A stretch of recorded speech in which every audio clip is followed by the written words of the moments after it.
Hello, and welcome to Math 081 for our summer 2023 class.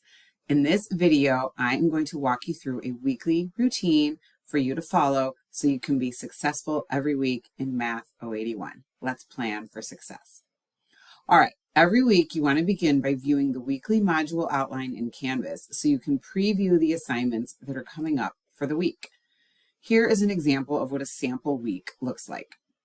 For example, you can see the dates at the top of the module tell you what week we are in. And then as you continue through the module and you click on the links, you'll have access to all the action items and all the assignments that you want to accomplish for the week. You want to begin each week by watching the weekly overview. I would suggest you do that right away every Monday so you know what's coming up for the week and you can budget your time accordingly. Every week, we're also going to have a Let's Meet session. I mentioned that in my top 5 things to do for success video. So every week I'll have a different day and a different time where we can connect virtually in WebEx and you can ask me real-time questions on the material and I can teach you some mini lessons if you have any questions on what it is we're learning that week. It's also a great way to connect with your peers and get to have some face-to-face time. Even though it's a fully online class, you can still reach out and talk to me or your fellow classmates. All right, this week you can also see there's a student introductions board and discussion board due on the 31st. Then you also have a scavenger hunt due on the 31st. Then your more assignments are due by the end of the week, which would be Sunday, June 4th. However, you want to plan and budget your time throughout the week so you're completed by Sunday night. You're not just starting them on Sunday night. And then you're also going to reply to one of your fellow classmates. So you're going to go back into that student introductions board in discussion board and reply to one of your classmates and let them know that you liked what they posted. All right, again, it's really important that you start each week by viewing the weekly overview page, not only because you want to know what's going on for the week, but because that is pretty much the only way that I offer any type of bonus points for this class. So if every week you go to the weekly overview page, you'll notice that there's always going to be 2 videos. One video will kind of be like this video right here where I'm highlighting the important things to look out for during the week. And then the second video will have a little mini lesson on a concept we're going to learn that week. Embedded within the little mini lesson is a secret question.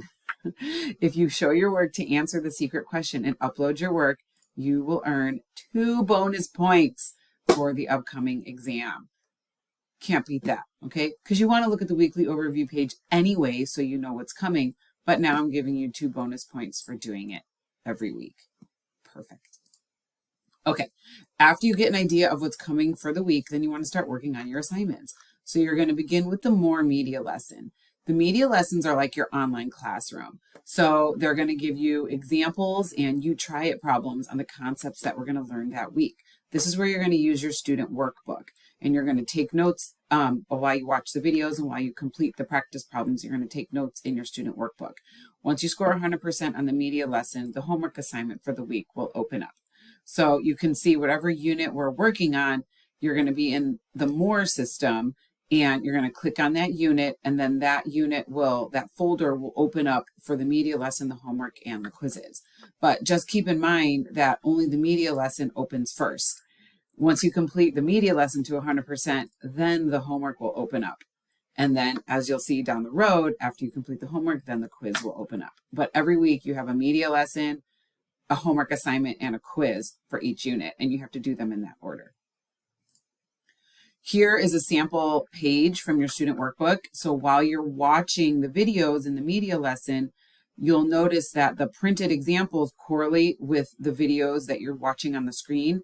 And as the instructor walks you through those videos, you're taking notes and you're providing yourself with a resource to help you on the homework and on the quizzes down the road. So the more you write down and the more details you put in your notes, the more prepared you're going to be to score successful scores on the homework and the quizzes and obviously the upcoming exams.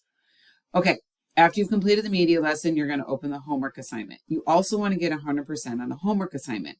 But guess what? Everybody has the ability to get 100% on the homework assignment because you can try a problem as many times as you want. You'll get the same problem 3 times in a row. Now, if after 3 times you still are unsure as to how to solve that problem, I would say that's when you take a break and you either reach out to a virtual tutor or you reach out to myself and you ask a question, or you use some of the instructional videos online, all the help resources that we have for you. So you're not just spinning your wheels. And then once you get a better understanding for the concept, then you can go back into the homework and try another problem again. And you get 3 more tries at that problem. You can do it as many times as you want, as long as you do it before the due date. So once you get 100% on the media lesson, then your homework will open up. And then again, you want to get 100% on your homework because that's how you'll be able to access the quiz. Okay, so here is an example of how you should be showing your work for your homework. So I suggest you have some blank paper in your binder, or you have a separate spiral notebook in addition to your student workbook. You have a separate spiral notebook where at the top of your page, you write the unit of homework that you're working on, and then you number each question and you show your work.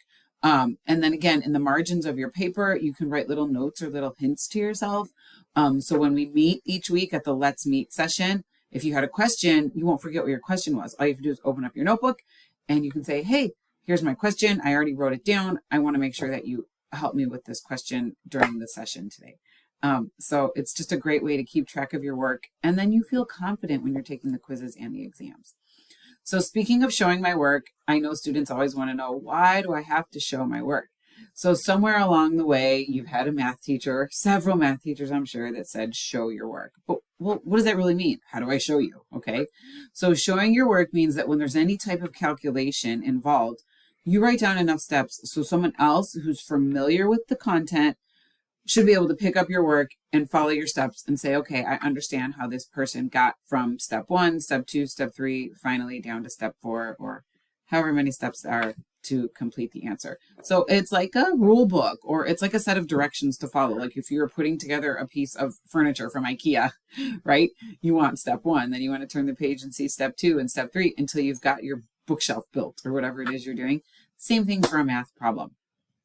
Up here, I have a sample of a former student's work, and they did such a wonderful job of showing their thought process using both diagrams and mathematical notation to show how they got their final answer. So a classmate or your instructor or a tutor should be able to look at your work and understand how you got your answer without having to guess. That way, when you need help and you say, I'm not sure where I'm going wrong, I'm not sure why I'm not getting the right answer, we can follow your work and we can say, okay, well, it looks like right here you made a little mistake. Let's go back and fix that mistake. Otherwise, we don't even know how to help you because we're not sure what you were thinking when you were solving the problem. So if we can reach your answer without having to guess your steps, then you've properly shown your work. Okay. After you complete the homework, it's time for the quiz.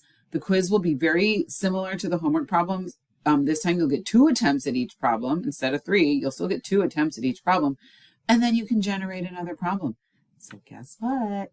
Everybody can also earn 100% on the quiz. There's no time limits on the quiz. So if you need to repeat a problem several times, you have plenty of time to do that. I would rather you take quality time and score a successful score on the quiz and be confident that you understand the material instead of having to rush through it and try to beat the clock. And you can use your notebook. So the notes that you wrote down while you were taking the media lesson notes and while you were completing the homework, have those out right next to you, and then have a blank piece of paper where you're doing the quiz problems. And then you'll have 100% on everything. Okay, so again, after you complete the homework with 100%, the quiz becomes available, and then you can take the quiz, and then you're almost done with the unit for that week. You want to make sure, though, after you're done with the 3 assignments and more, that was the media lesson, the homework, and the quiz, come back to the Canvas modules, because sometimes there's a discussion board for the week that you have to reply to, or there's an Extend Your Learning assignment in Canvas, which you want to complete. So you always want to make sure you come back to the weekly modules and make sure that you've addressed every item listed for that week in the module. Okay. And then the cycle just repeats every week. So for week 2, you'll go back to the modules. You'll start with your weekly overview, earn 2 more bonus points. Yeah, every single week you can get 2 bonus points to put towards the upcoming exam. So you want to make sure that you're watching the videos of the weekly overview, getting an idea of what's coming for the week, budgeting your time for the week, because I know you're busy. You've got family, you've got jobs, you've got all kinds of summer things you want to do. But you got to make time for your class as well so you can feel confident and successful. So then just repeat the cycle every week, earn your 2 bonus points each week, and you've got it. You've got it all. You've got everything you need. So I'm looking forward to working with you the next 8 weeks. Have a wonderful day, And I can't wait to meet you and read about you in the Student Introductions discussion board. Thanks. Thanks for watching.